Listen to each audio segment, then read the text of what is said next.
Morning, everybody. Morning, Danny. Morning, FTNet. Morning, Evil. Good night, Vitali. You've just arrived. You're going to bed already. Right. How are we doing? So it's Wednesday.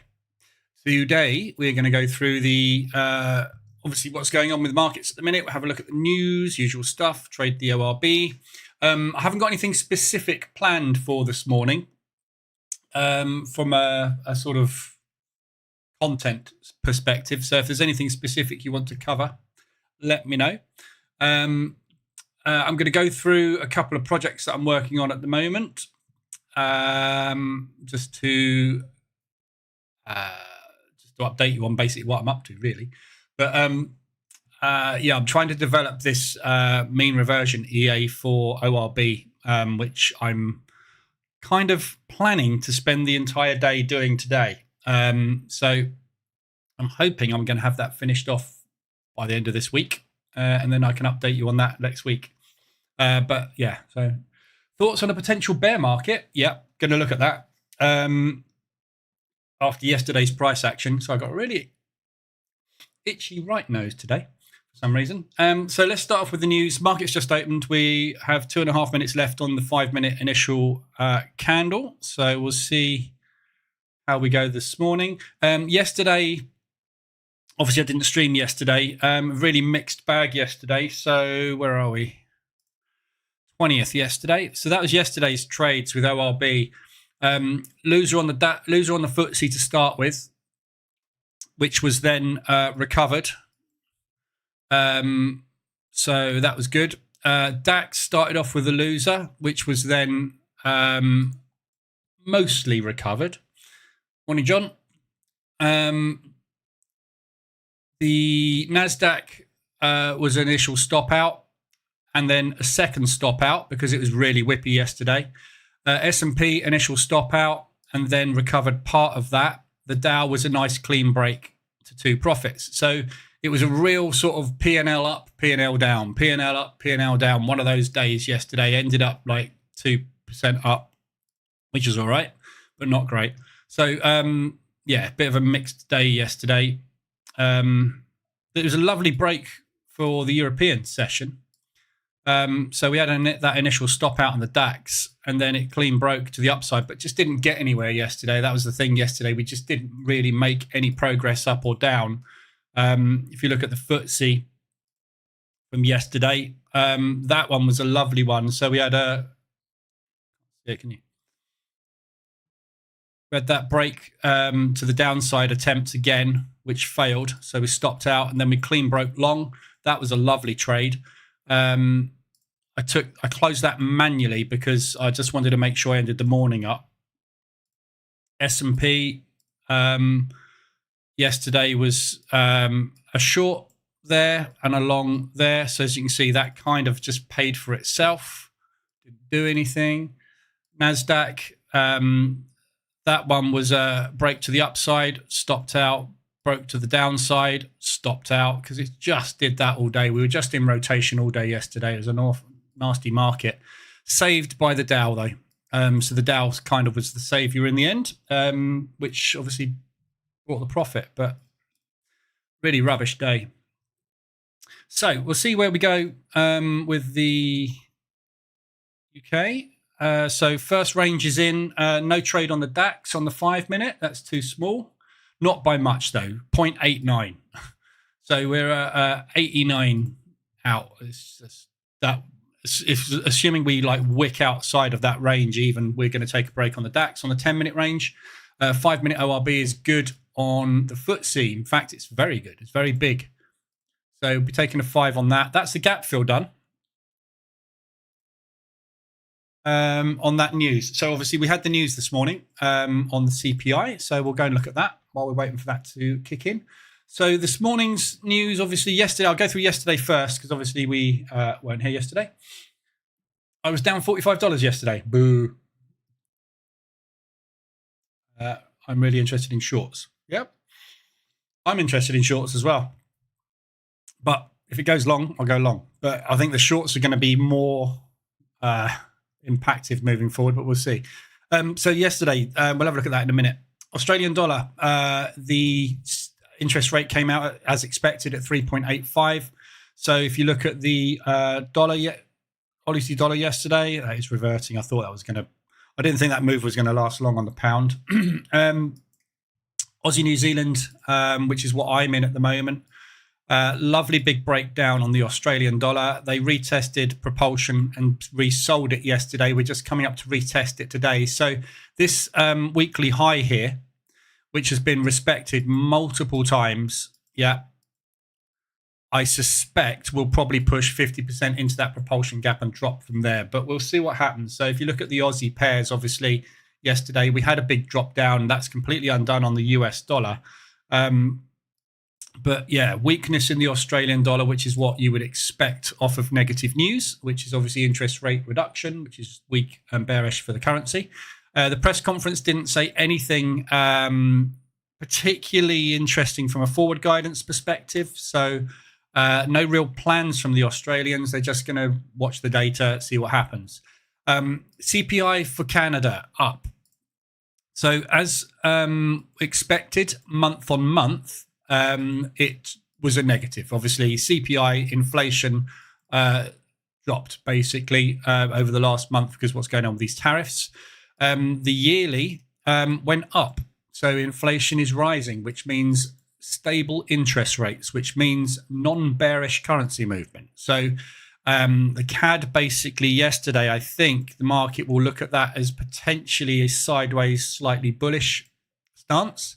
CPI today for the pound, 3.5%. We were at 2.6. We were forecasting 3.3. We got 3.5. We are not dropping interest rates any further. So that is much worse than we were expecting. 0.2% increase. So obviously, as you can see with the US, with the pound this morning, up. Although I say up, not much up. Yeah, I mean, we had the spike to the upside, but the market obviously moved into that yesterday, but that was the Australian dollar weakness rather than pound strength.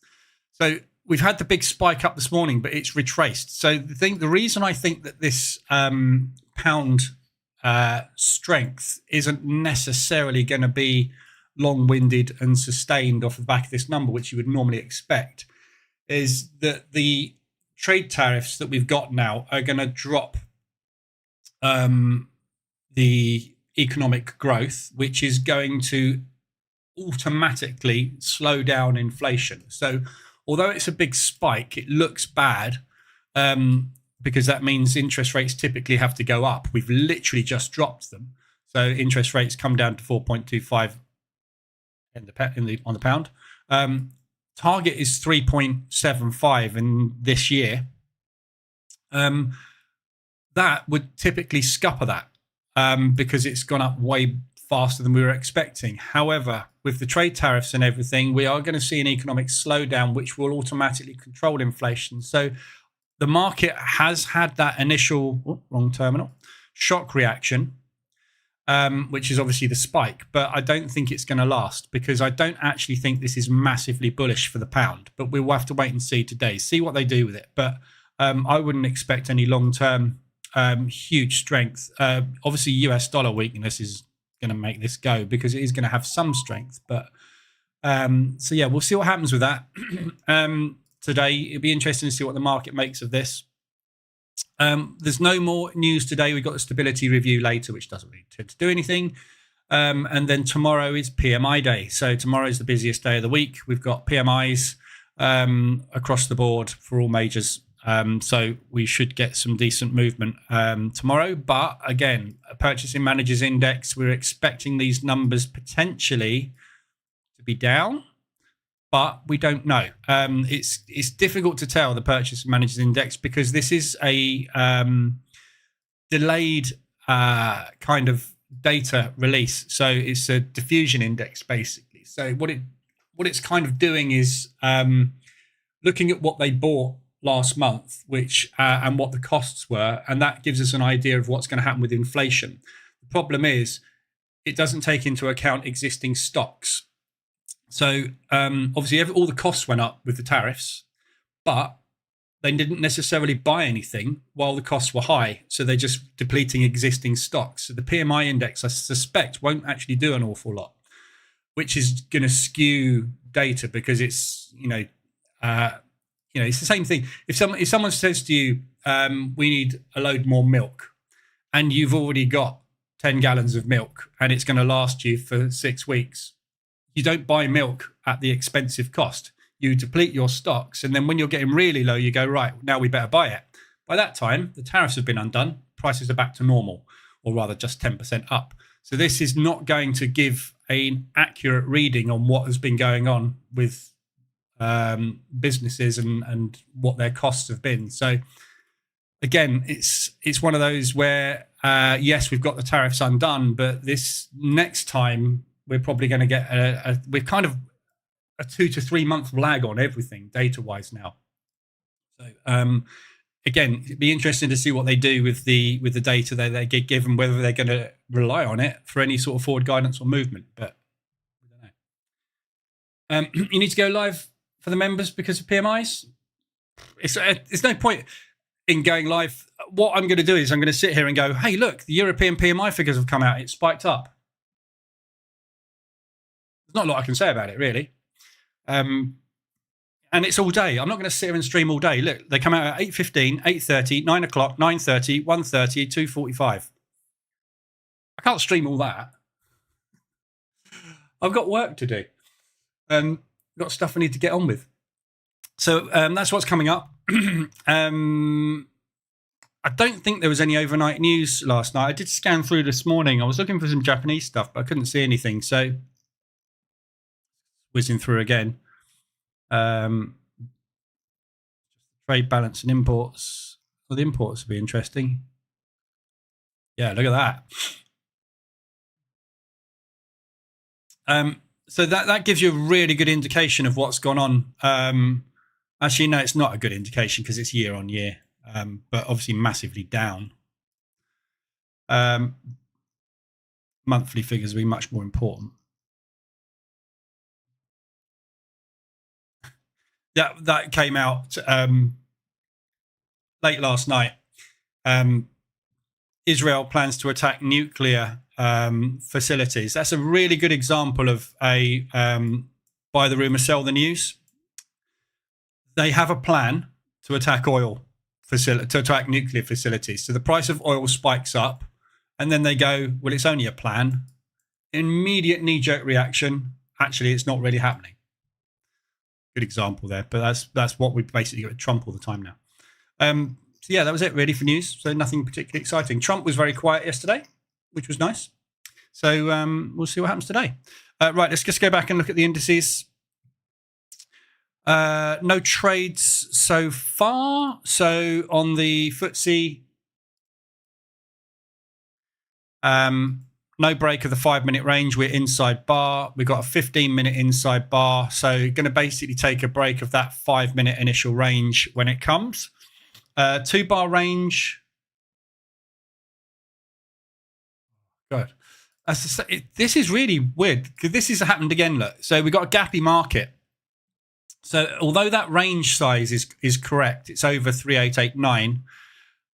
Price closed at the highs or just off the highs, and you can see that the next candle opens above that high. So again, this is this safeguard built into ORB version 3, which stops the EA placing that trade if price has jumped beyond the entry level by the time that candle opens and by the time the order execution comes in. So no trade taken there, but we will take a trade of the 15, as you can see. So both indices today, 15-minute ORBs if they happen. 40%. So we're looking at roughly 30% of ADR, maybe 25%, 30% of ADR on that initial candle. It's a big one today. So no trades so far. We'll come back to that in a minute. Position, wrong terminal again. So I'm doing some testing on, this is my development terminal, and I keep opening the wrong one. I'll leave it open because I'm going to cover it in a minute. Right.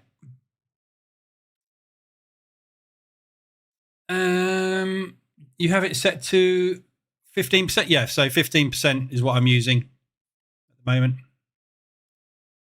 Doesn't matter which you use. I mean, it's entirely up to you. If you've done any back testing and robustness testing, you'll know that they all work. 15% works, 10% works, 20% works. You're just going to get a slightly different result on each one. But, you know, the edge of the strategy is when the market goes, the market goes. Whether you take that, or that, doesn't matter. As long as it goes, it goes. So if you're using 0.2 today, you'd have triggered on those. Well, you wouldn't have triggered on that one anyway, but you'd have triggered on them all anyway because that's above 20%. They're all above 20%. 20% in my back testing was kind of the optimal. So when I did all the robustness tests, 20% came out on all instruments as the best to use. Best from a return on drawdown perspective, but not the most profitable necessarily. So the return on the drawdown was good because you're taking less trades and you're relying on the market moving more at the open, meaning that there's more volume and likelihood of a bigger move potentially is bigger. But the 15% worked very well as well. So, you know, that's what I mean. With this type of strategy, with most strategies, when you do system parameter permutation testing, this is why I did a whole week of it in the members' streams. When you're doing robustness testing and parameter permutation testing, the idea is it's showing you that the strategy is robust. Yeah, because if you have an exact set of rules, like it has to be X, it has to be Y, and it has to be Z, and anything else I'm not interested in, that X, Y, Z is based on history. If you use 10 deviations above X, Y, and Z, and all of those come out as profitable, you know that X, Y, Z is robust, but these are all robust as well. So the strategy will work in the future. Which of these you pick, or even that, is entirely up to you. It doesn't matter, does it? One of them is got to be used. So I've decided to switch to 15 at the moment. I've decided to switch to the 3 ADR. Again, never tested the 3 ADR, but the difference between the 3 ADR and the 10 ADR is not a lot. And if you test a set file and use a 3, a 5, a 7, and a 10 and a 15 ADR, and they all come out as profitable, doesn't matter, does it? Use whichever you want. They all work. So long on the DAX. Just have a quick look at where we're potentially going. We'll have a look at the indices as well in a minute. So partial close today for me is perfect. I'm not going to alter that. Looking for some kind of rejection. This is pretty much all-time highs. So, yeah. In fact, I think that is all-time highs, isn't it?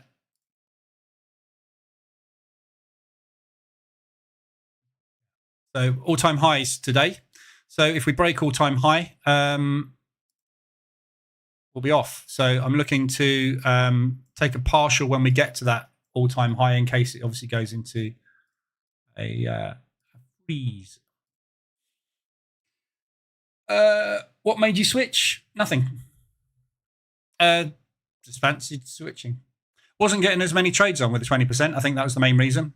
When Trump went mental, started crashing the markets, it wasn't getting any trades on, or actually, well, it was getting trades on straight away, but obviously after the initial move, it wasn't finding any trades. So I wanted to get some trades on.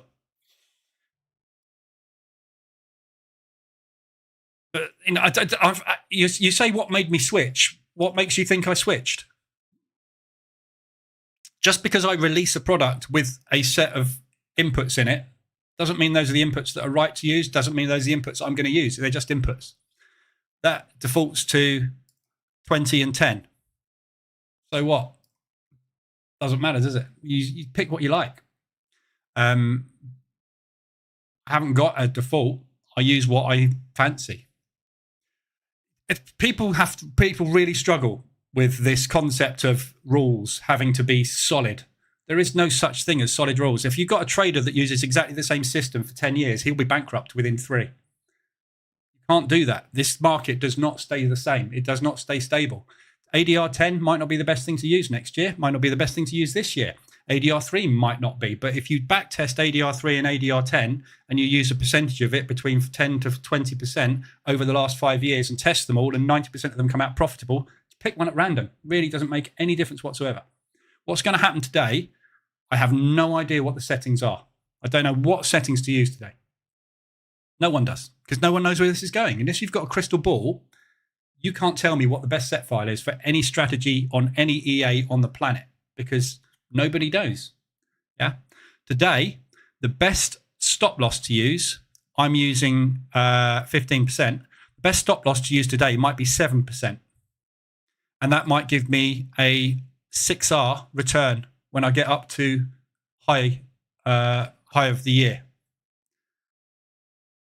But it might not be. It might pop down to here and then blow up to here and then move around like this all day, in which case 10% of ADR and roughly 20% of ADR should have been my partial profit and my stop losses today.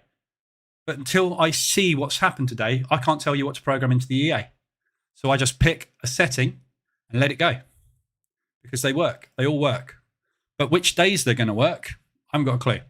This thing here is going to have losing days. It's going to have losing weeks. It's going to have losing runs of multiple trades in a row. It's going to have huge winning runs of multiple trades in a row. But the order that these come in is random. When they're going to happen is random. How much they're going to be to a certain extent because of the loss recovery system is random. It's all random. All you're doing is you are making sure that you have a risk-reward ratio on any type of intraday scalping strategy that's positive. If you've got a positive risk-reward ratio, you are reliant on the strike rate. The strike rate is a variable that you can't control because it's based on future movement. So you just pick one. There literally is nothing I can say to tell you what to do. I can show you what the statistics and the maths are, but I'm not going to sit here and go, that's the best one to use, because they're all good. So that's what robustness testing is about. That's why I encourage everybody to do their own robustness testing as well. Prove it to yourself. Prove it to yourself that it's robust. It's going to have losing weeks. It's going to have losing months. SIH at the moment, awesome. Done 10% this month. We've had one losing week and the rest has all been good. Up day 260, down day 160, up day 190, down day 120. What's the thing that's common in all of this?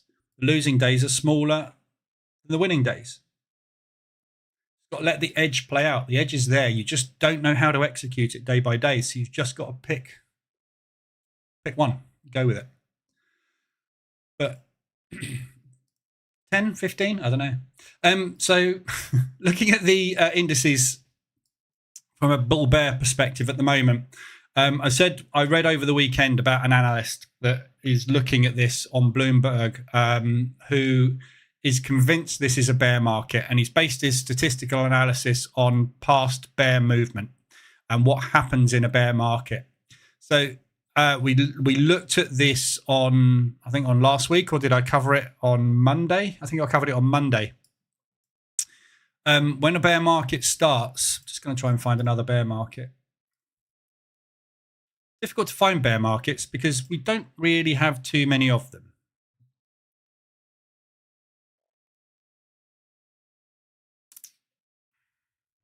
Got to go back further than I haven't got any data back past 2012, unfortunately, on here. I'd like to go back to 2008, but we can base it on the last one. So the initial panic sell tends to be wiping out 6 months worth of price action, and then you get a pullback, and then the second leg is always beats the first. Yeah. Where we are right now, which is what I said on Monday, is the absolute critical point in this, because we've got that initial leg, we've got the pullback. This cannot break this high. If it does, that bear market is invalidated, and we've formed a V-shaped recovery, which is what we did during COVID, because COVID wasn't a real bear market.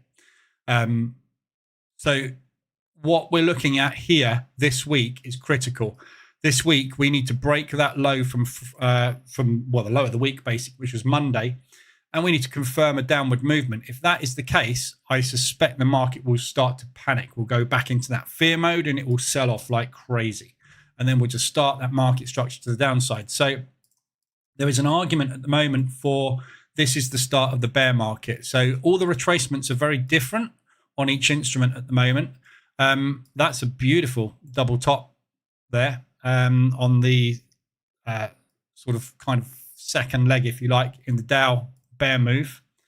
S&P, obviously, we've retraced a lot further. So we've retraced back into the previous balance, which we're dropping at now. This is the monthly high from last month.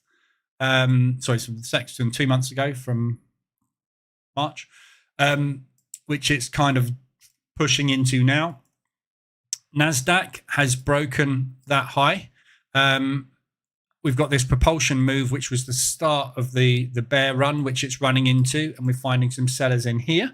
So there's lots of arguments at the moment for this week being the key week. Now, it's either going to do it or it's not. If it doesn't, what it could be doing is flag breaking on their way to the new highs. So when this rolls over, it's a very easy sell for most people, because if we start to break the low of Monday, i.e. we make a new low this week, it's really easy. You just stick a stop above the high and you ride this until we've broken that low and you hold it. And it's a really big, strong, profitable trade. This is the way institutions will be looking at this, is like we're getting in right at the top of a catastrophic drop. So, this is why there's a lot of talking about it at the moment. Obviously, this is the US markets, because of Trump. So the US businesses, the US stocks are going to perform badly because of the tariffs. That's the theory. Europeans, no problem. We're renegotiating with China. Carry on as normal. Yeah. So we're going to carry on doing what we've always done. We're just going to not deal with you. That 20% that we get from America, we're just going to move it and give you 10% of it. And we're going to give the other 10% to someone else. So our businesses don't have any effect. Yeah.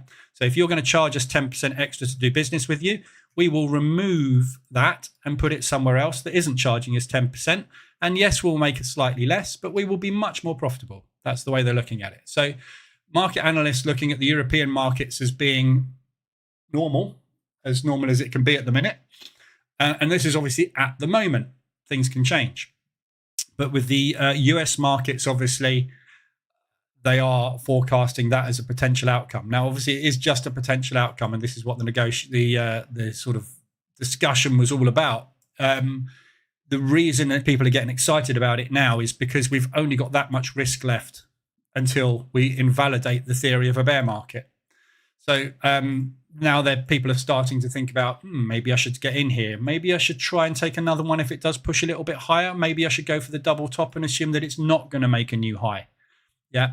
DCA, which is what most institutions, banks, pension funds, hedge funds look at as their entry mechanism. This is a perfect DCA entry. Look at the reward. Huge. So, it's interesting. It's not something that you can analyze very often because we don't go into bear markets very often. Stock markets are manufactured to go up. We've also got the fly in the ointment at the moment with sector purchases, specifically with pension funds and investment funds. They tend to work in sectors. So when you go and see your mortgage advisor or your pension advisor, rather, he'll say to you, what do you want to invest in? And do you only want green stocks? Do you only want this type of stock? What type of risk do you want? Are you medium? Are you risk averse? Et cetera, et cetera. What they do then is they put your portfolio into sectors. So they'll put you into the pharma sector, into the renewable sector, and into the commodity sector, or whatever it may be. Tech sector, obviously NASDAQ.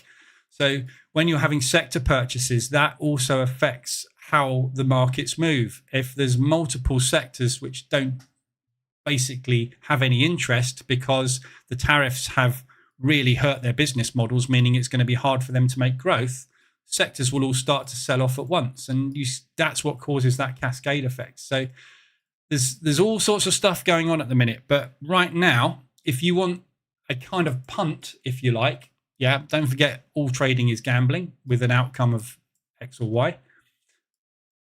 That is where you want to look at potentially with all the US stocks right now this week of making a decision on it. But you've got to have a risk on it, because if this isn't a bear market, go back and look at COVID. If this is not a bear market, it's a bull market. And if it's a bull market, after the bear, you get a bounce, and a big bounce. So you want to be looking for solid longs, nothing but. Yeah. This is the way this market works. 90% of the time, it's either massively bullish or massively bearish. The bear moves are way bigger and more pronounced than the bull moves. Yeah.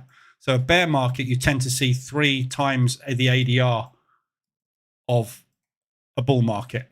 Yeah. Because we're just gradually creeping along. When we're selling, we're panicking. Yeah. It's panic. This is why it's so big. So that's the last one we had, which was the COVID recovery bear market.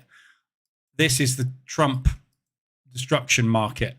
And the other thing they were talking about as well with the on the Bloomberg thing was the frequency of bear markets. They tend to be in multi-year cycles. So these are much closer together potentially than we normally get with bear markets. If you go back, I mean, that wasn't a bear market. That was a sell-off. There was a bear market there. Yeah, 4 months. Yeah, this was a small bear market. Yeah. So 3 month drop, 3 months drop.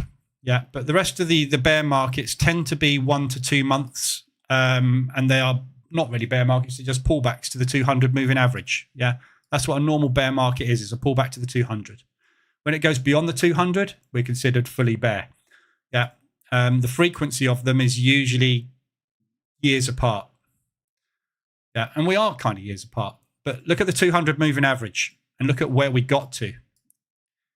Yeah. We got that far below the 200 in literally weeks, which normally takes 6 months. Yeah, so the magnitude of this potentially is huge. It's going to wipe trillions off. Quadrillions. I mean, it goes into numbers you can't even comprehend. So yeah, interesting decision-making process for people at the moment. This is not a trade. This is a long-term investment move. So this is the sort of thing where you go, right, I'm going to allocate X thousand to this. I'm going to get into it. And then as it goes, I'm going to add some. And you DCA into the move. So any kind of move down, ideally you'd wait for a pullback and try and scale into it and build that position up. And assume, yeah, the trade plan on this is always going to be the same. Going to get in, there's your risk. Reward minimum should be a double bottom bounce, because we are expecting a bear market, and a bear market consists of a high, a low, a lower high, and a lower low. Yeah, so this here is not the bottom. The bottom is way down there, so you've got to hold it through that bounce. It's really hard investment trading. Scary stuff, because most people can't do it. Me included. I'm absolutely terrible at holding long term, which is why I don't really do it. I used to, but since this COVID thing, market's not the same as it used to be. But equally, we do go through these lovely bull markets. So there you go. So that's my analysis on it. And it's not really my analysis. It's the general consensus out there at the moment as to the position that we're in right now and the options available. Markets are always looking for good risk reward opportunities for portfolios. Yeah, doesn't get much better than that as a pullback. It's a really deep pullback on the S&P and on the NASDAQ. On the Dow, it's not as big, but this is industrial stocks. Industrial stocks are technically less robust to things like tariffs. When you're manufacturing large scale, one order dropped, like Boeing, for example, if it has orders for 100 planes and that order gets cancelled, it's not a small problem. It's a huge problem. You've got 100 planes you can't sell to people because the general public don't generally tend to buy them. Trump might have one, but, so industrial sector stocks tend to be more fluid, like this, and the movements are sort of more exaggerated, which is why you haven't got such a big pullback on this one. So, but equally, it's the same thing. They're all go at the same time because tech feeds industrial. Yeah. S&P companies feed industrial. The sectors, that's looking quite phallic. I'll remove that. The sectors, the different sectors you have, all feed in to that. Yeah. So, it's like when you manufacture cars, industrial. Yeah. There's a lot of electronics in there, tech sector. Yeah. S&P, lots of manufacturing and services that service the industrial sector. So it's all a knock-on effect, which is why they all tend to do roughly the same thing at the same time, which is why we got the same thing, a bear move, and then we got a bull move, then we got a bear market. You're going to get the same on all the indices. So it doesn't matter which you pick. You could pick them all, but obviously that's triple leveraging. Why not just going 3 times as hard on one of them? You're going to get the same result. There you go. So that's my analysis of that for you. It's not really mine, as I said. It's just what people are thinking at the minute. So up to you if you want to take advantage of that or try to take advantage of it. FTSE, no trade today. So we are holding the propulsion gap, but there's no movement. So that move, too big for a break today. Market's got no momentum. I'm not quite surprised, actually, because obviously we had the pre-market move on CPI. So I think we're kind of shot at the minute on there. DAX is broken along, though. So we got a long break on the DAX. So we'll see if we can get to that all-time high. It's going to take a while to play out, but that's the plan today. Right, FX-wise, wrong one again. FX-wise, at the moment, Aussie, New Zealand, I'm still in that. So I thought, every now and again I have to clean my microphone because it's, I think it gets dust in it, which is what makes my nose itchy. Aussie, New Zealand, so that's broken down. Obviously, we tested propulsion yesterday. We're testing propulsion again today. So nice move down for me on that one. I've been sitting in this for ages. I've already banked some on it. So I'm going to look and see if there's any opportunities on the other end pairs at the moment. So that is a multi-day breakdown, basically, on last week, which is lovely. So I'm looking for last week's low to get tested and see, last week's low to get tested. And see if we get a bounce out of that. If we don't get a bounce out of last week's low, I'm expecting to come and test the previous week's low. My profit on that is going to be somewhere down there, 1 ADR, which is going to be roughly, spot on weekly. So that is my target, basically, to the downside. On that one, Aussie US. That's just sitting around doing nothing at the moment. I can't really take a trade on this right now. There's just, there's an option there, but I'm not going to get an ADR out of it because the range low is within an ADR. If we push out into these highs, I will probably consider a short, but not at the minute. Swiss yen, I've got longs on. Again, got into that back there on Friday. Just pulled back into propulsion. My next long was there, which is really annoying. So what we did basically was you can see if I draw a line at my next long, which is there. Yeah, we didn't actually ever close below that. If we'd have closed, if one of those 3 candles had closed there, I'd be in a new position on it, but we couldn't get a close below. So, I didn't quite get it on, which is lovely because the average would be there and that would pretty much be my out on that average. 122, that's 115. So I would have been pretty much an ADR in profit. But just unfortunate I couldn't get that position on. So I'm in profit on it. Looking for it to ride up into the highs at some point, hopefully. Euro Swiss. Missed it.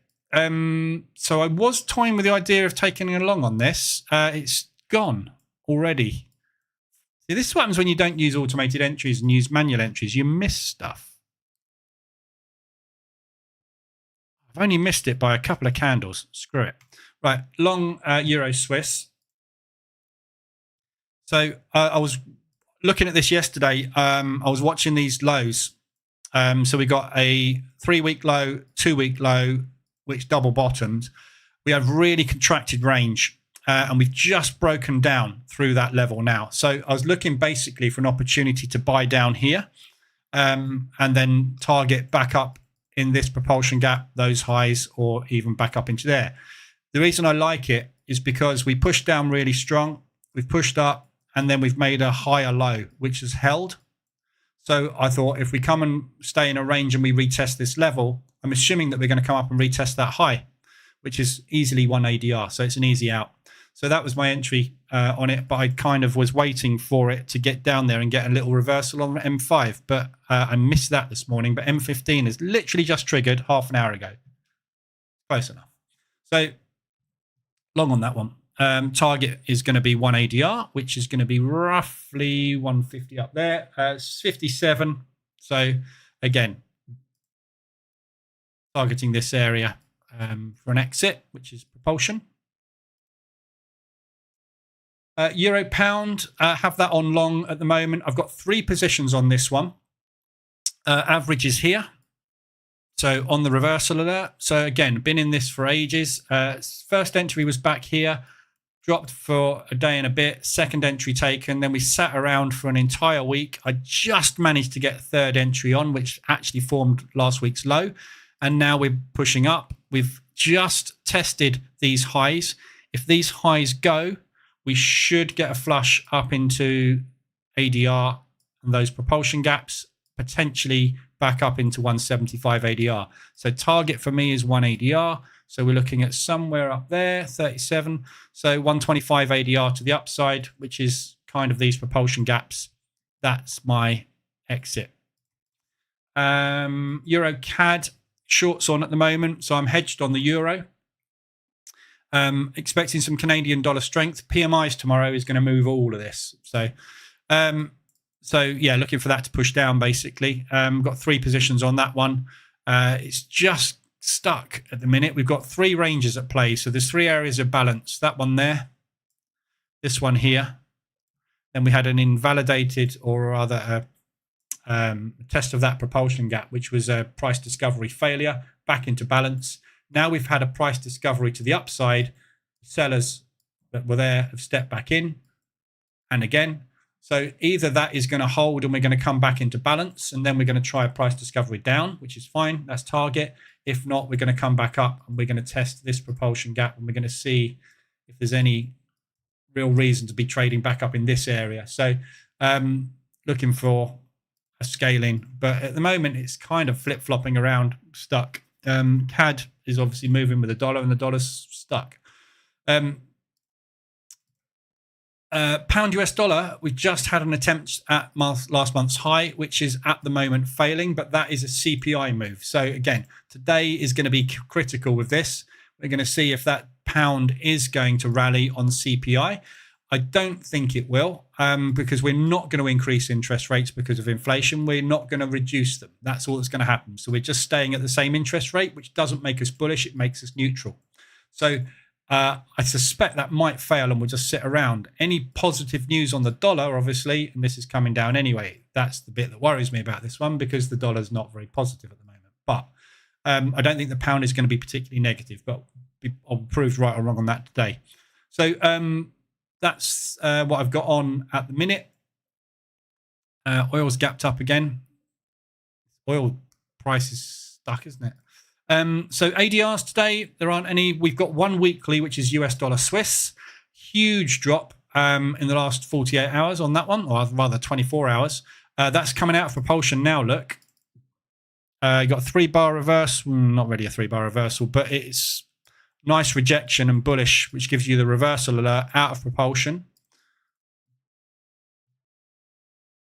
Would have been much nicer if it had hit that double weekly low, but it didn't. So we've got anything US at the minute, you've got a real problem analyzing, because Trump's going to change his mind on something at some point. But so again, balance, price discovery, looked like it was going into balance, but it's failed. So the next obvious move would be down into there. So this has moved its average weekly range. You've got an hourly RSI extension. So beautiful 80 RSI extension. So, it's looking good for a pop from here, potentially. But how far it will get before it gets pushed back down, we'll have to wait and see. Again, dollar's an anomaly at the moment. You don't know what it's doing. So that's your weekly. I don't think there's any monthlies. No monthlies at the moment. We are on the 21st of the month. We've had no monthly range extensions. Shows you how crap this month's been. Why my P&L is looking like it's looking, because it ain't moving. One thing we need as traders is movement. If we haven't got movement, we can't make money. There's loads of RSIs today, mainly US dollar Swiss, the biggest ones. So US dollar Swiss is extended on all time frames to the downside. So good potential long opportunity on that one. You've just had the 15-minute reversal alert, which has just gone in. So again, this is more weak Swiss franc today than anything else.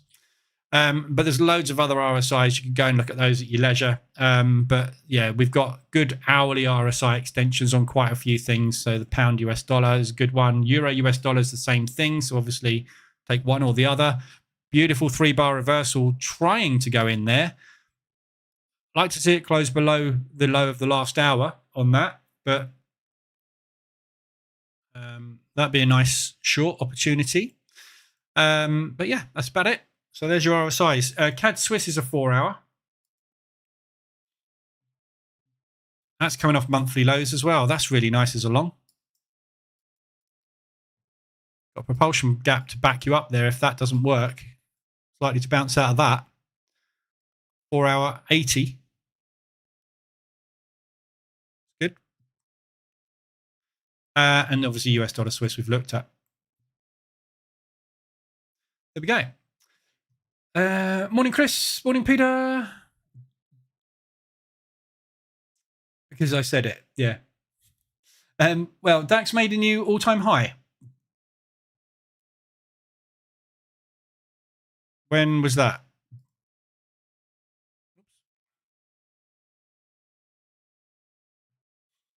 You were obviously talking about something I was talking about before, which is probably not relevant now, is it? So yeah, DAX, the European markets are obviously not the US markets. Same as the Nikkei is not the US and it's not Europe. They're independent. So you're always going to get confluence on the S&P and the NASDAQ specifically, the Dow a lot of the time, but you won't get confluence on the European markets because they're totally different.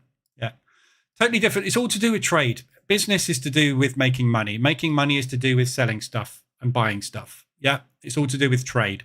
Trade between the US and Europe is different. Always has been, always will be, because our biggest trade partner in the UK is Europe. US is Canada. Aussie is New Zealand.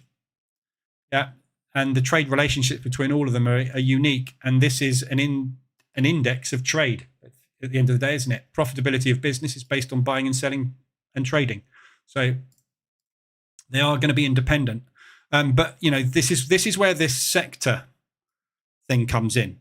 If there is overall bullishness or overall bearishness in world economics, all indices will do the same thing, but different ones will recover at different rates. So DAX recovered a lot faster because it's less affected and less impacted by US trade, especially now. You know, even more. If the S&P goes into a bear market now, it will affect the DAX, but the DAX is more likely to do something like this. Yeah, it's not going to go into a bear market. It's going to go into a struggle because it's got plenty of other partners to deal with. You know, complicated stuff. Sell in May and go away. Yeah. I'm not sure how that stands up. We can test that. Where's May? There's May.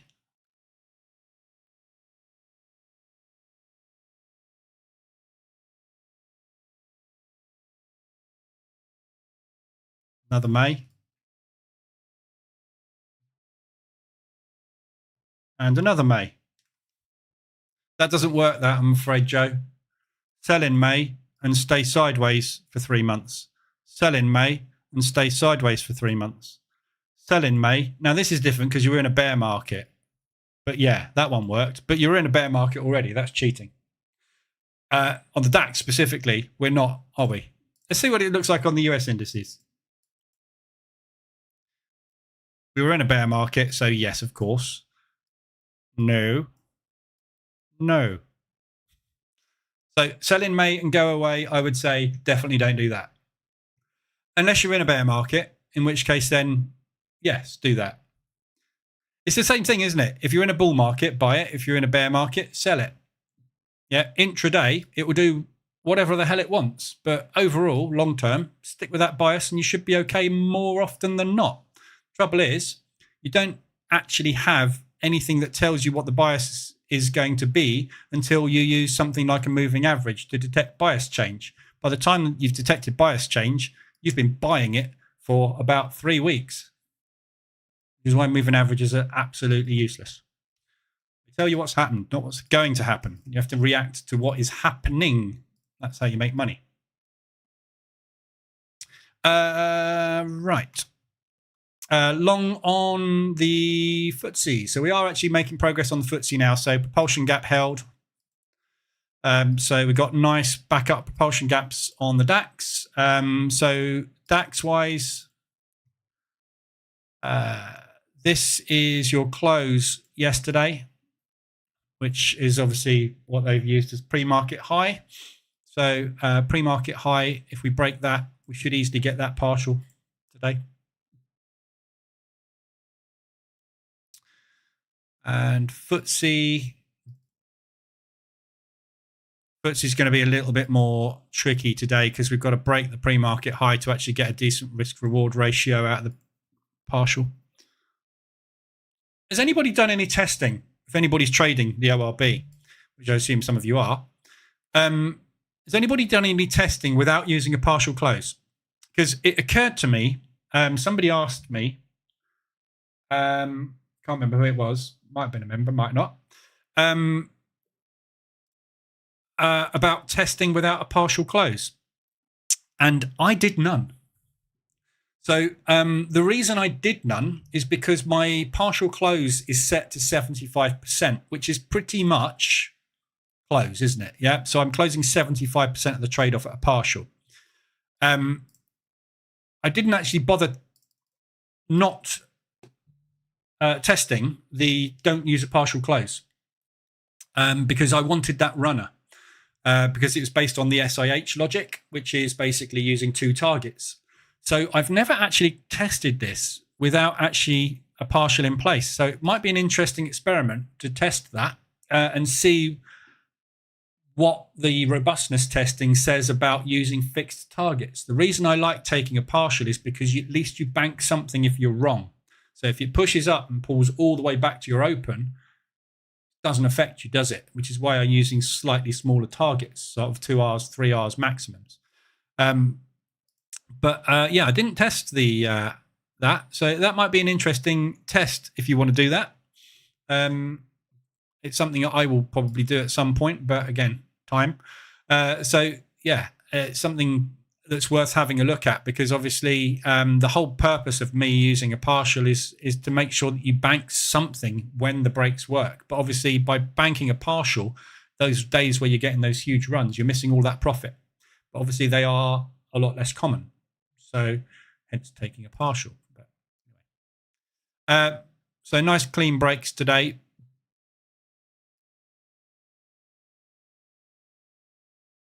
So far, I'll come back to those in a minute. Right, so I'm just going to quickly cover what I'm doing as a project basis at the moment. And then I'm kind of done for the day, really. Happy with the partial close, gives me peace of mind and still opportunity. Yeah, that's exactly what I love. That's why I like it. Again, testing with 50% as well might be an idea. I've never found 50% partial closes in other strategies that I've tested to be particularly effective, though, because what you're doing is basically halving your risk-reward ratio. So if you go on a break with a 1-to-1 risk-reward ratio, for example, you take a partial of 50% there, when it comes back and stops you out, you're actually dropping your strike rate or rather your profitability down to 33% because it will stop out a lot. So I've never actually found that to be effective, which is why I didn't test it. But worth a test. All this is why I make my EAs so versatile and flexible with inputs. There's a million ways you can trade this. There's a million strategies you could come up with based on the opening range. At the end of the day, the logic is the logic, but how you input is entirely up to you. There's a lot more ways that this works, and there may be way better ways of trading this that I haven't found yet, because I cannot test all variations of it. It's nigh on impossible.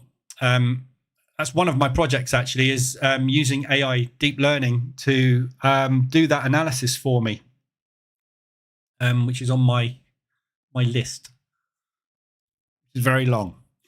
So we'll see how those go. I'm kind of tempted just to take this morning, to be honest, because I'm having a really good month, and we're on the 21st.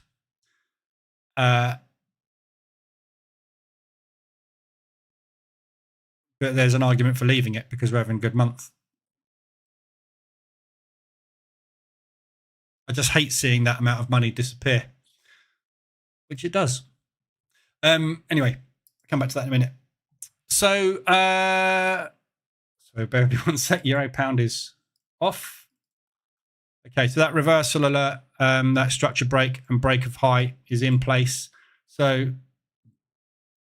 ADR today, I would be watching ADR carefully today, because there is a potential bounce point out of that propulsion move. So just watch that level. That's also the weekly low from 2 weeks ago there. And that's last week's high. So you got last week's high. I should really zoom in so you can see it. So you got last week's high and the previous week's low are those two areas combined. And you've got that propulsion move, which is obviously the breakdown of the previous low.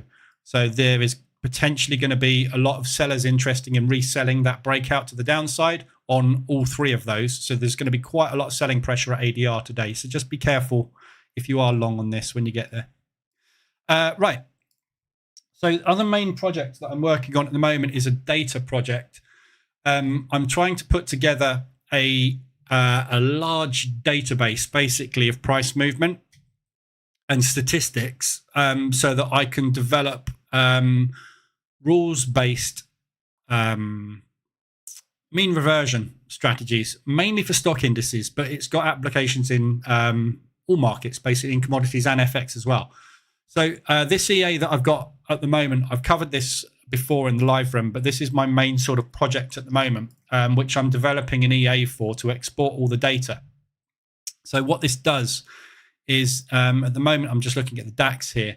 So what it does is it basically plots the average movement as a percentage up and down. So these lines here indicate basically solid lines are the maximum price has gone down and the maximum price has gone up, and the dashed lines are the averages price has gone up and averages price has gone down over a period of time. So this dark one here, for example, is the maximum downward movement we've had in the last 10 days. So the last 2 weeks, the maximum this has gone down has been 0.96%. The maximum it's gone up in the last 10 days is 0.96%. That's coincidentally the same percentage, but that is what it's gone up.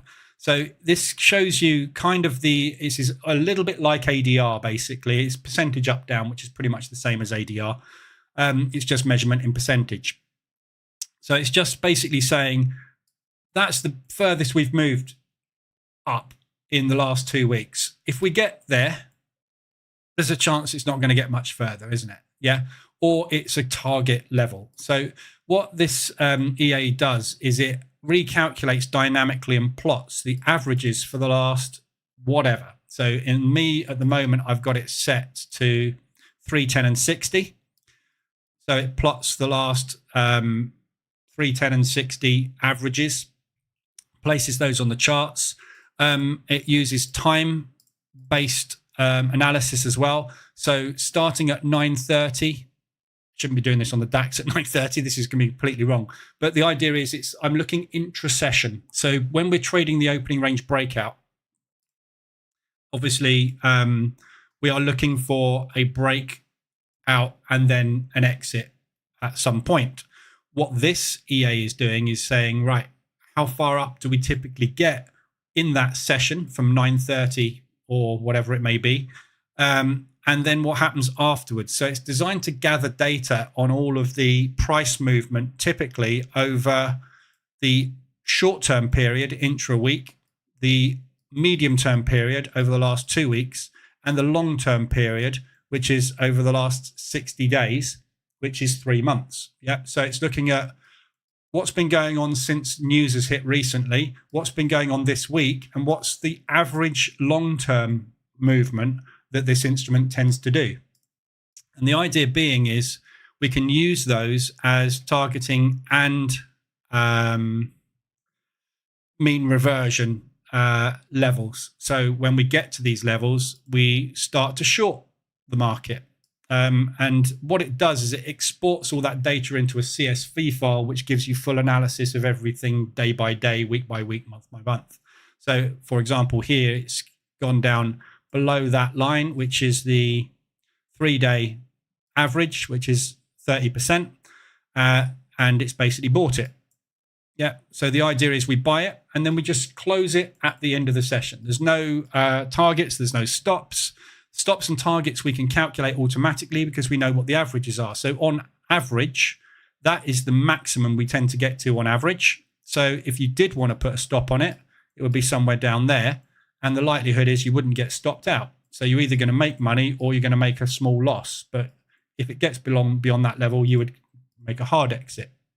So it's all about gathering all of that data together into one source, which we can then run AI analysis on to come up with optimals.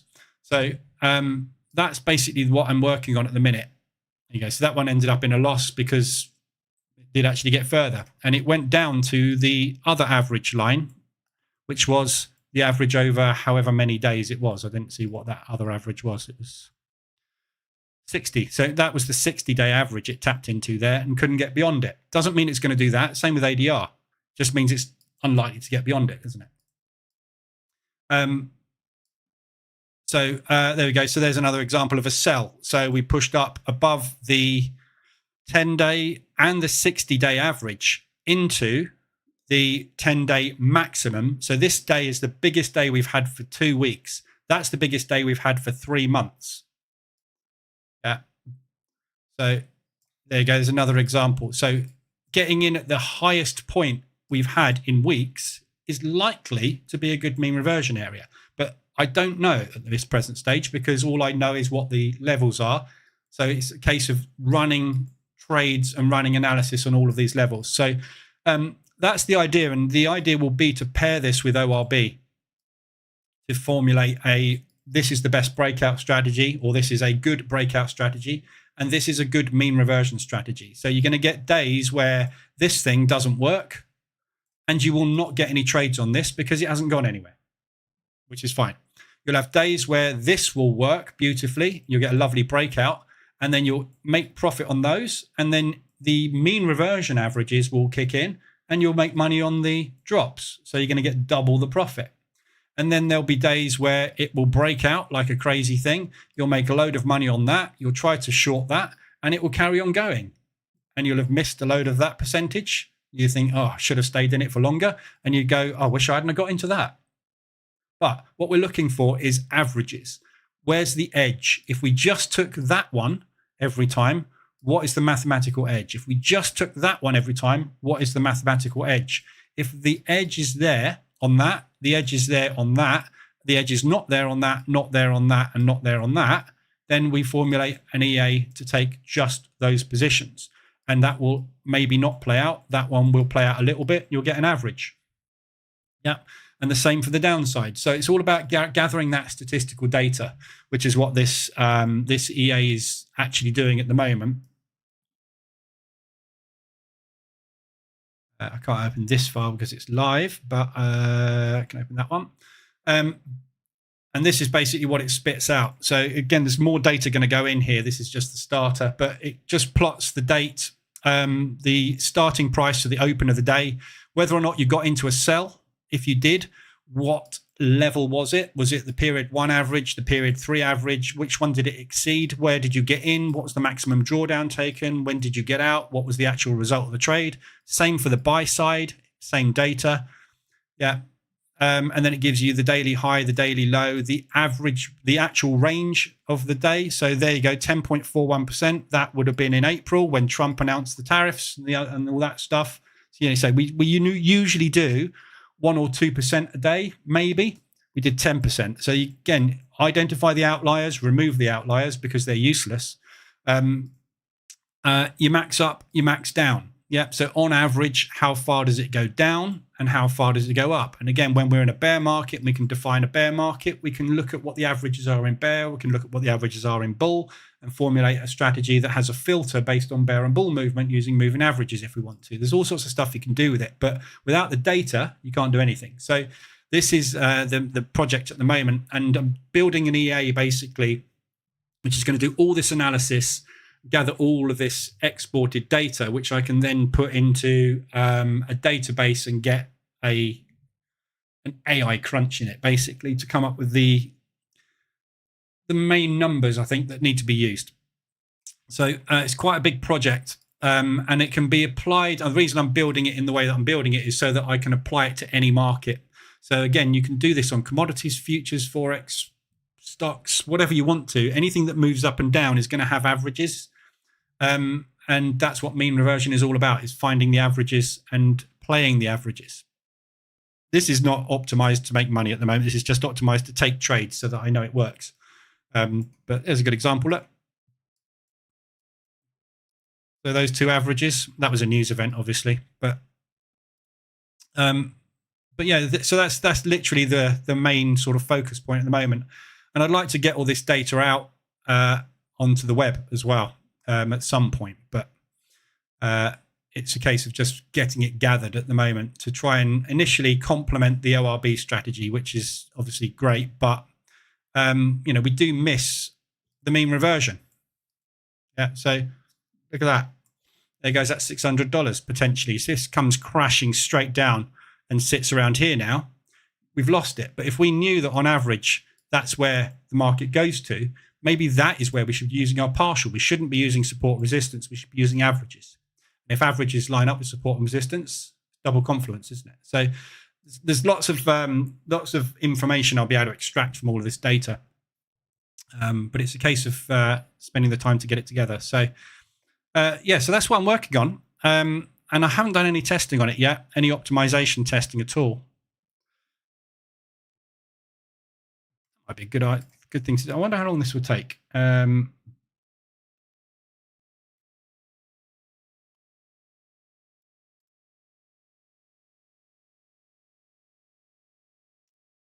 Let's see how long this test would take. Oh, 1.25 minutes. That's all right. So this test that I'm doing is basically just testing every single level individually. So your levels, which are your strong levels and your weak levels, basically. So it's testing those.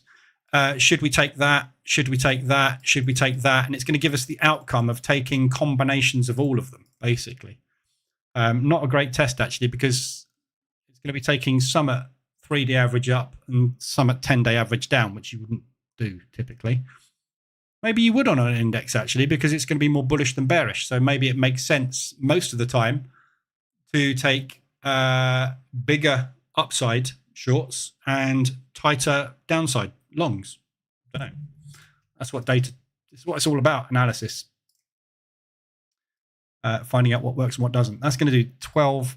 Oh, sorry, that's 1 hour 28 that's going to take, not 1 minute 25. Yeah, okay. So there's 1,200 tests there. Yeah, that's going to take a while. That's good. We got some profit already. So yeah, I'll keep you up to date on that. I'm just going to keep this in the members stream at the moment because obviously I can't go through this constantly in the live stream because it would just dilute it. But yeah, so that's what I'm working on. at the minute as my main project, and it's as I say, it's just something to complement ORB. So I want an anti-ORB, if you like, which will kick in and kind of hedge you against days that you just can't make money on because the market's just not doing the right thing. So there's a right thing to do in the opposite direction always, which is why the market moves. Right, pull back into propulsion on the FTSE. So there's your low, high, higher low, higher high, higher low. Need to break that. And then hopefully off we go out of the high of the day. And the DAX didn't quite get back there. So we'll see if that stays orphaned. Rather it pushed down and rebought the breakout of the high and then went off. Because if it's going to go all-time high today, we're going to need some oomph to get there, aren't we? Need a decent pullback to bring that momentum.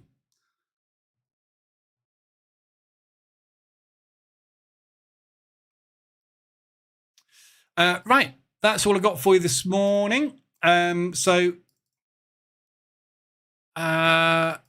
I'll rename that stream analysis of bull and bear market, I think, because that's basically what we covered today. Anybody got any questions on anything? Anything else they want to discuss, look at, etc., etc.? Any problems with anything? Vitaly, I know you had the problem with your dashboard, didn't you? But did you? I can't replicate that problem personally with the dash over there. Oh my God, that's huge. This is my MT5 development account with the dashboard on it, and I can't get it to not work myself. So I need to do more than that, don't I? Let's do 15. Oh, 15 lots. That's a lot. I don't think I can do that. 0.15. Haven't got enough size to do that. But yeah, so you were reporting basically that the close button didn't work. But I can't. That's worked.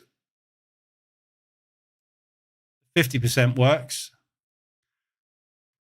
The close button works.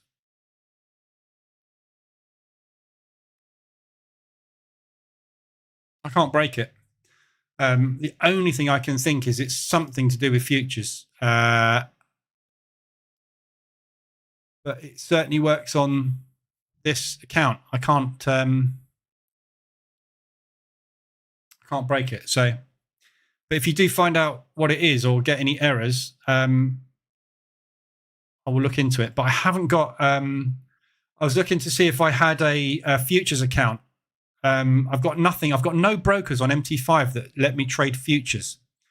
I wonder if Robo Forex MT5 has got futures on it.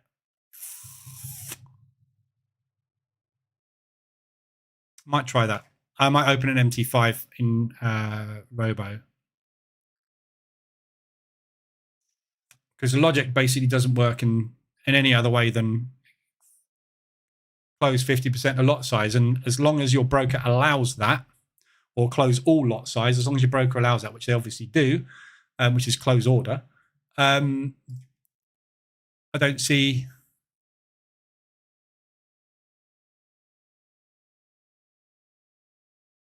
you know what it might be? It might be to do with FIFO. So if I open a buy, obviously I wouldn't be able to open a sell because I can't hedge. But if I opened another buy, so I've got two orders on. That is my first order. That is my second order. If I try and close out all of that order, in futures, it won't let me because it's first in, first out. That was the first order. That was the second order. I won't be allowed to close second order. So if you've only got one order, it shouldn't have make any difference. That could be the problem. That's the only thing I can think of.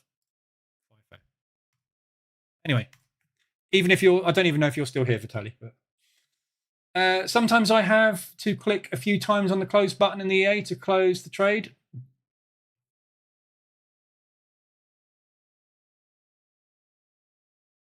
That is likely because you have it set on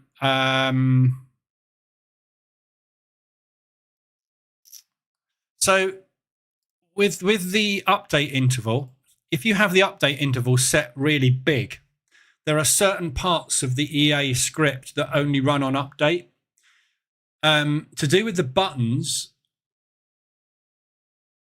shouldn't affect that, although there are parts of the script that do interact with the buttons using intervals because they get redrawn. I've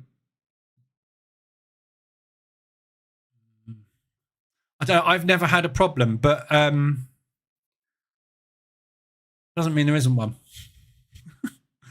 I'd need some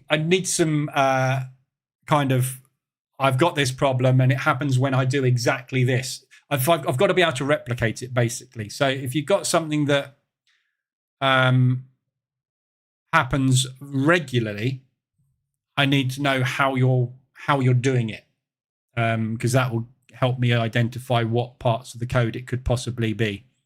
But the way this works is when you click a button, it runs an auto refresh, which basically redraws the dashboard so that everything is re-updated. If it happens just now and then, another reason it could be is because there are certain parts of the dash that work on tick. So if you were to do something and the market doesn't tick, certain parts of the scripting won't get executed. It's quite a complex dash because the stuff that needs to happen on chart, the stuff that needs to happen on timer, and the stuff that needs to happen on tick. So if one of those things doesn't happen, there are certain functionalities that might not work. But again, I'd need to kind of know. I mean, I've played around with it in the tester and a lot, just pressing buttons, buying, selling, partial closing, doing all sorts of stuff, testing everything works when everything's expanded and not expanded and all sorts of stuff. And I can't break it.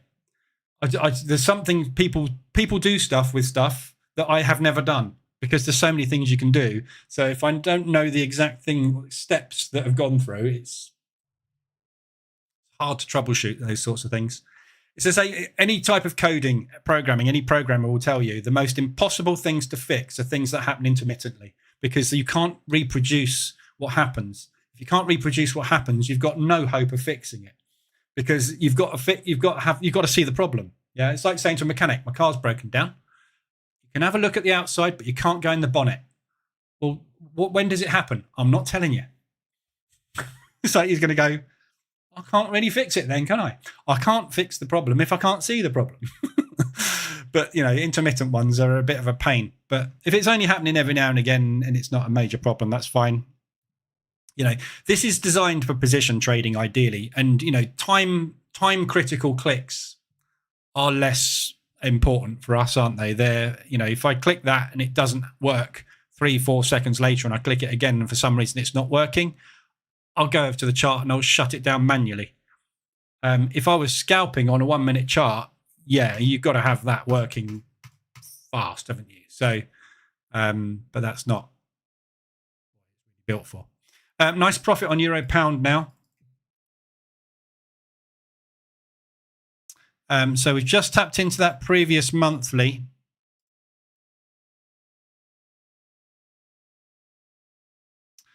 Which is not a great one. It's this high here, which is the 2-month high, which is obviously, it's kind of been invalidated.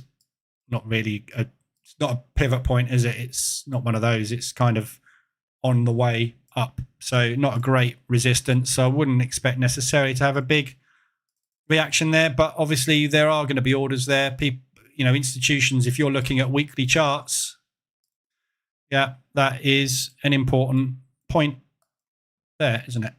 Yeah, very important, that level. So we are going to get a reaction to it. But like the look of that. Market structure shift. Look, high, higher, low, higher high, higher low. Although the pound obviously is unknown at the moment with what we've had today. Right, let's just have a quick look at the indices. Great. Back to square one, so back to drawdown. Not really going anywhere, are we? Propulsion gap filled. We are holding at the moment. We'll see where we go. We'll have a look at that this afternoon when I'm back at 2:30. I think it might be, as you said, on tick. I am closing, let's say, a few trades and just clicking close. So maybe I am asking it to do too much in 1 second. Yeah, I mean, if that's the case, then yeah. So look at, click and then wait a sec, click. If you're going like that, yeah, I mean, the scripts, don't forget MT4 and MT5 to a certain extent. They're not as designed for interaction. They are visual display platforms, basically. The actual button mechanism in MT4 and MT5 is quite archaic. So, it's when we put buttons on things, making it do stuff like that is actually quite technically challenging for MetaTrader, because it's just not really designed to do it. And same with MT5, although it's better, it's still not designed to do this. It's not designed for this sort of stuff. So we're kind of hacking it a little bit around, and you only get to work on tick, on chart, or on timer. They're the only three triggers you have. On button, which is an on chart event, can trigger an on timer or an on tick event. But if it triggers an on tick event and it hasn't ticked, it won't trigger until it ticks. So you have this kind of, it's like three pieces of software which aren't designed to talk to each other. You've had bridges built, and then one of them gets updated and the other two don't. And it's like, well, hang on a minute, we've got to wait for the software to get updated here before this one will work again. It's that sort of mechanism. Which is, so don't forget, it's like 25-year-old piece of software. Bloody good. Still works amazingly well, because all it's designed to do is make candlesticks go up and down. But it has got limitations. And things like TradingView and that, which are web-based, have got a bit more advantage on that respect. But each to their own.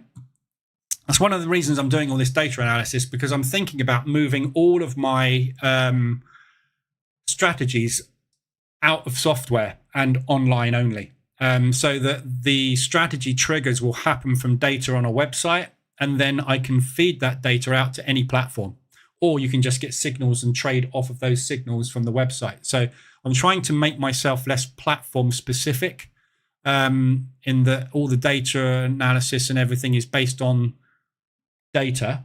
So it doesn't matter whether you take your trade in MT4, TradingView, whatever platform you want. The data is the data. The strategy is the strategy. The execution of the strategy can be in any way you like, can't it? So if I can create a system online that basically will signal the entries, I can then create an EA for MT4 and MT5 that just receives a signal. Yeah. And that signal receives what to do.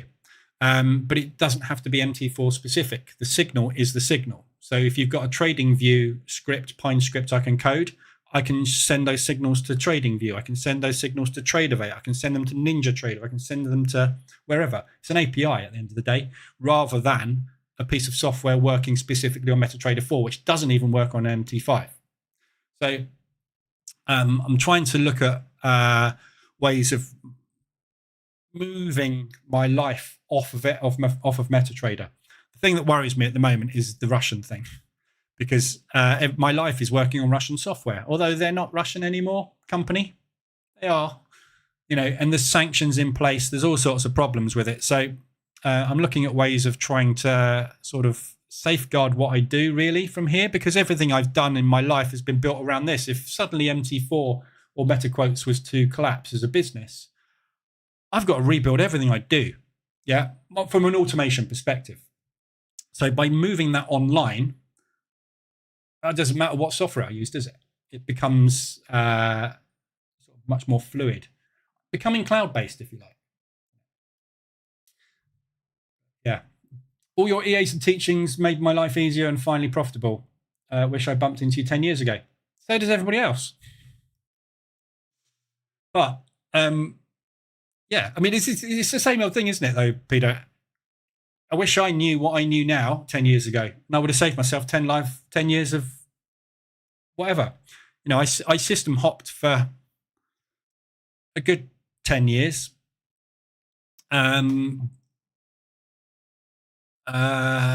probably less than that, to be honest. But I mean, when I finally met someone that told me, the thing that changed me as a trader wasn't finding a system or a strategy. It was the education of what the industry is like. Yeah. So the thing that really triggered my light bulb moment was someone saying, you do realize that all this stuff is doing the same thing. Yeah. You come to me with all these strategies and they all do the same thing. They tell you to buy or sell something. They have no indication of what's going on in the future. And that was my light bulb moment. The person turning around to me and going, flip a coin. And I did. And it worked. And I was like, shit, I've spent thousands on courses, thousands on books, PDFs, indicators, EAs, and they're all doing the same thing. They're taking a trade and I'm trying to find the best entry. The entry is irrelevant because the entry is just a point in price. What happens after the entry is why you make money. You buy something when the RSI is below 20, doesn't mean it's not going to continue to drop for the next 6 weeks. Just means it's below 20 because that's the past. Yeah. Yes, the probability is higher of it going up, but it's not guaranteed. So you deal with what happens afterwards, not what makes you make the trade.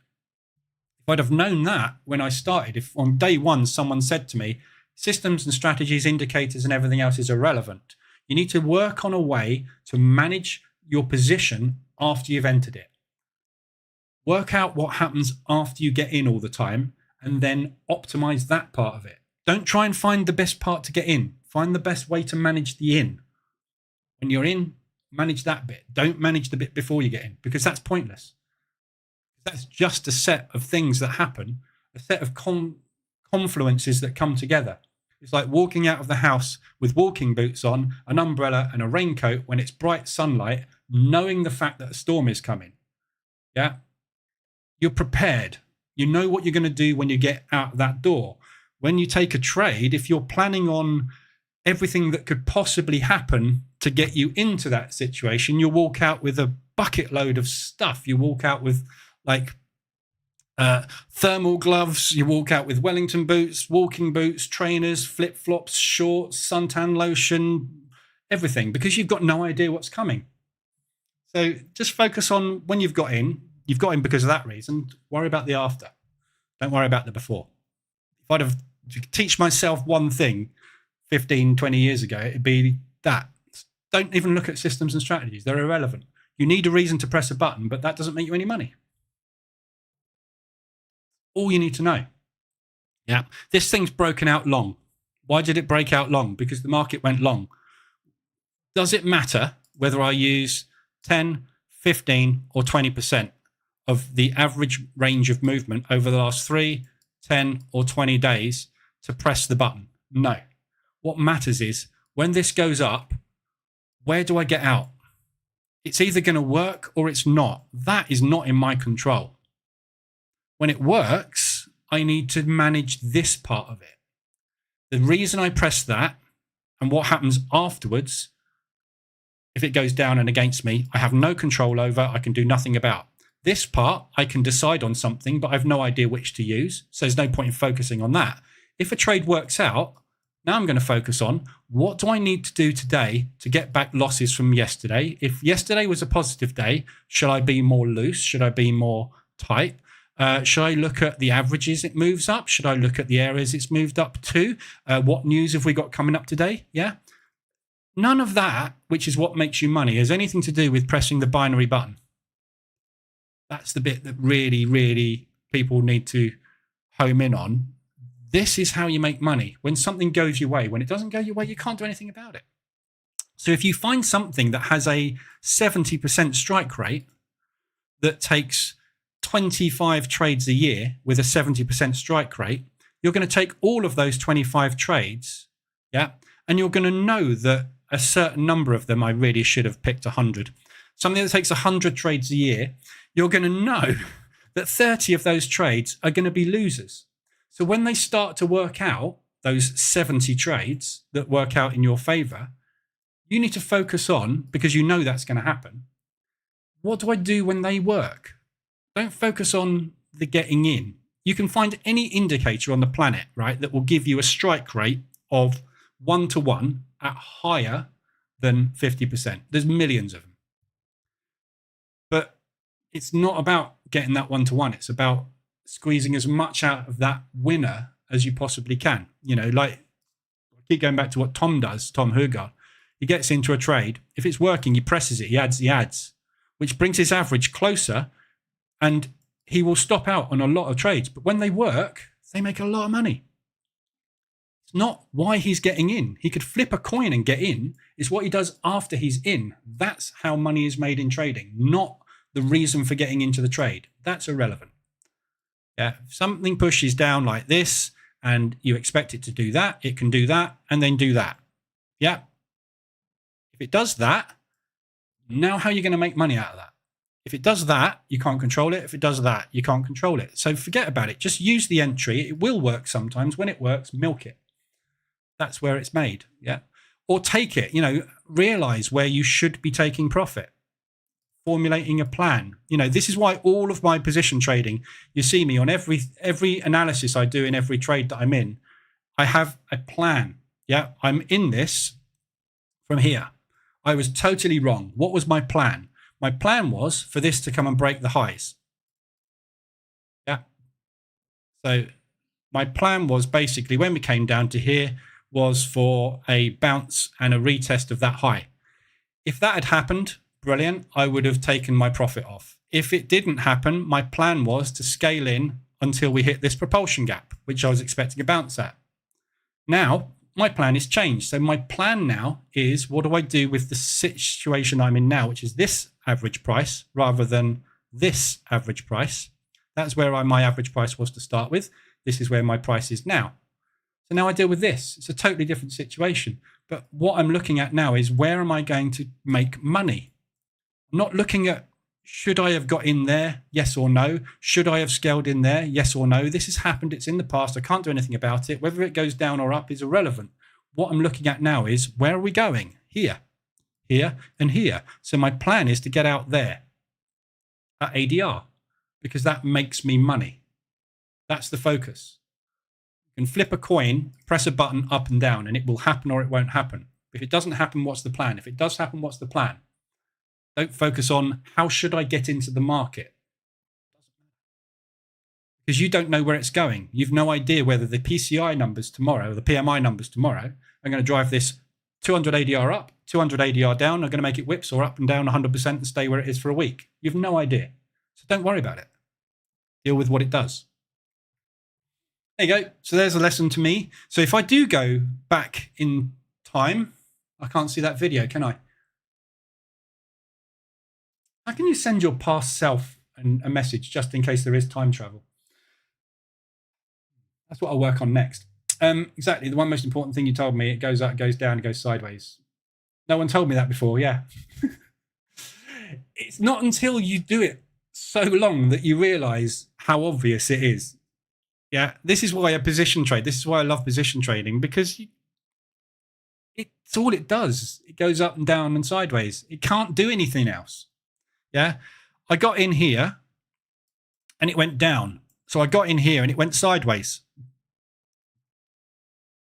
It could have gone down and it could have gone up, but it went sideways. There's three things.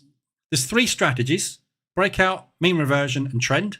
There's three things it can do: up, down, and sideways. That's it. There is nothing else to trading. It's literally that simple. If you struggle all your life to try and find the ultimate strategy to get you in to make yourself money, you'll die poor. Honestly, it doesn't work. There isn't anything. Robustness testing, again.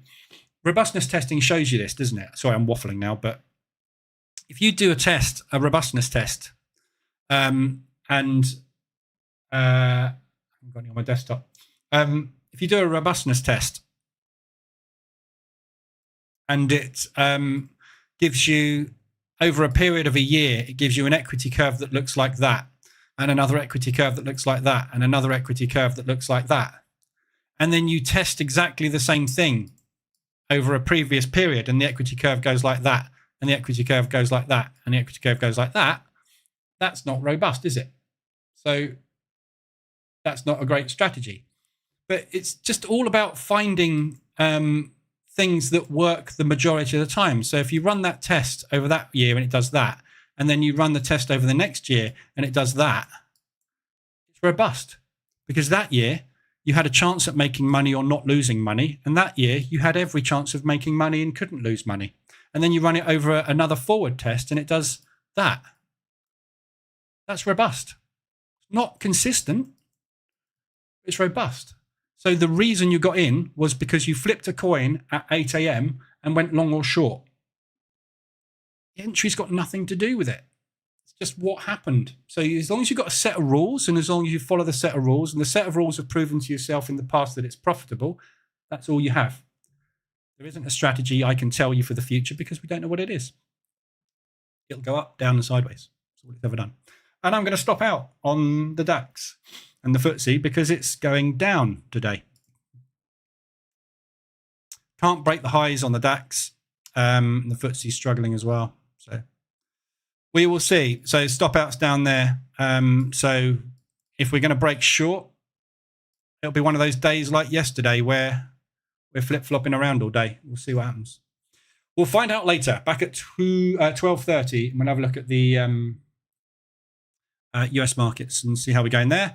Got some opportunities to make some profit today. So I'll leave these running today because we're all going in the right direction, and I'll see where we end up. But might be able to get out of some stuff and get it in the bank. Be nice to get 5% for the month, which would be good. 2.5% there. So, but yeah, 21st.